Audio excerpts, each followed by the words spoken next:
Since then, many other councils have followed suit. We have therefore reviewed our policy and those of other councils to see what improvements could be made. The intention was to ensure that the policy is fair, transparent and accountable.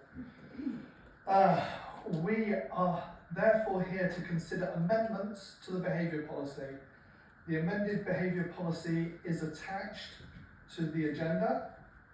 If the behaviour policy is approved and adopted, to form the Portishead Town Council Behaviour Policy Committee, consisting of 3 town councillors, the town clerk, and 1 ad hoc independent member appointed by the town clerk. The recommendation is therefore to approve amendments to the behaviour policy and to form the Portishead Town Council Behaviour Committee, consisting of 3 town councillors, the town clerk, and 1 ad hoc independent member appointed by the town clerk. Do I have a proposer for this? I'll propose it. Paul Gardner, thank you. And a seconder? Tim? And would you like to speak to that? Yeah, just to add to what you said, Roger, obviously the ethos of the Town Council is to act as a facilitator for the whole community, to help residents and community groups achieve even more than they do already. We've seen some great group today in Portishead lines, so that's what we're about. So we always aim to be inclusive of all people, which means encouraging different views and perspectives.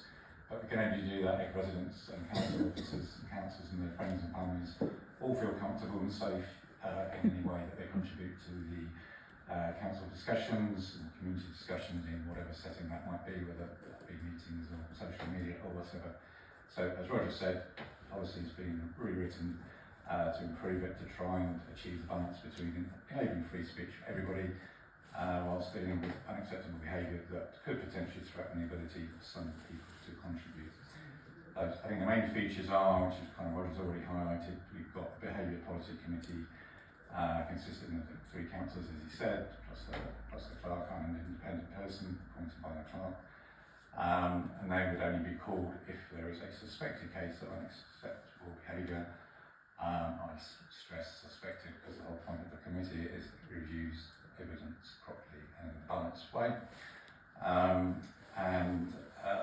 The second major change, I guess, is that there's a requirement that 2 councillors will need to formally request to the clerk that a meeting of the Behaviour Policy Committee is convened to review a suspected case of unacceptable behaviour. So the clerk brings checks and balances.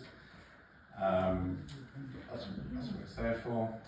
Obviously, we hope never to have to actually apply the policy, but it's there as a backstop because we have a duty to all our residents, staff and councillors to provide a safe environment, as I said.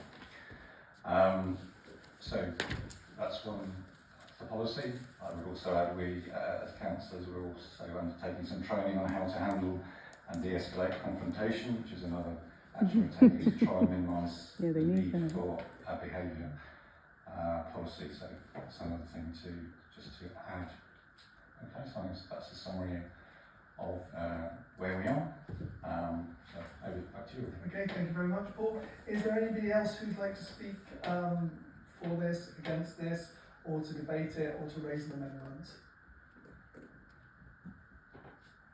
No, in which case I will move directly on to a vote. All those in favour, please raise your hands. Thank you, that's passed then.